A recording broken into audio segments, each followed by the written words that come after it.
இந்த பொண்ணு தன்னுடைய சொந்த வீட்டுக்கே ரொம்ப நாள் கழிச்சு தான் போறாங்க. அவங்கள பார்த்தோன்னா அவங்க அம்மா ரொம்பவே சந்தோஷப்படுறாங்க. வா வா உனக்காக ஸ்பெஷல் டின்னர் பண்றேன் அப்படின்னு சொல்லிட்டு அவங்க அம்மா போயிடுறாங்க. அவங்க அப்பாவும் இந்த பொண்ணை பார்த்து ரொம்பவே சந்தோஷப்படுறாங்க. டைனிங் டேபிள்ல உட்காந்து எல்லாரும் சந்தோஷமா டின்னர் சாப்பிட்டுட்டு இருக்காங்க. அப்ப திடீர்னு அவங்க அப்பா தலையை எடுத்து அந்த டைனிங் டேபிள்ல மோதிக்கிட்டே கேட்கறாங்க, உனக்கு கில்ட்டியாவே இல்லையா அப்படின்னு சொல்லிட்டு. அவங்க அம்மா திடீர்னு அழுகுறாங்க, திடீர்னு கொடூரமா சிரிக்கிறாங்க. நீ இருக்கிறதுக்கு அவ இருந்திருக்கலாம், அந்த ஆக்சிடென்ட்ல அவளுக்கு பதிலாக நீ செத்து போயிருக்கலாம் அப்படின்னு சொல்லிட்டு அவங்க அம்மா சொல்றாங்க. இந்த பொண்ணு ஏன் எல்லாரும் இப்படி பேசுறீங்க அப்படின்னு சொல்லிட்டு அழுறாங்க. திடீர்னு அந்த பொண்ணு தலையில இருந்து ரத்தமா ஊத்துது. அவங்க ஒரு கர்ச்சீஃப் எடுத்து அதை தொடச்சிக்கிட்டே வெளியே ஓடும்போது திடீர்னு அவங்க ஏதோ வேற உலகத்துக்கு போன மாதிரி இருக்கு. அந்த ஆக்சிடென்டான அதே நாளைக்கு அவங்க போயிடுறாங்க.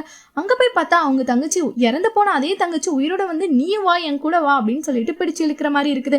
அவங்க பக்கத்துல இருந்து ஒரு கண்ணாடி பிங்கான எடுத்து அவங்க கழுத்திலே குத்தி அந்த தங்கச்சியை கொண்டுடுறாங்க. அதுக்கப்புறம் வெளியே வந்துடுறாங்க. பார்த்தா டைனிங் டேபிள்ல தான் இருக்காங்க. இது எல்லாமே அவங்களுடைய மாயை தான். தன்னோட தங்கச்சி இருந்ததுக்கு தான் தான் காரணம் அப்படின்னு நினைச்சு அவங்க இருந்த கில்ட்டி ஃபீலிங்கால வந்து இல்யூஷன்ஸ் தான். இதுல இந்த மாதிரி வீடியோஸ்க்கு நம்ம சேனலை சப்ஸ்கிரைப் பண்ணுங்க.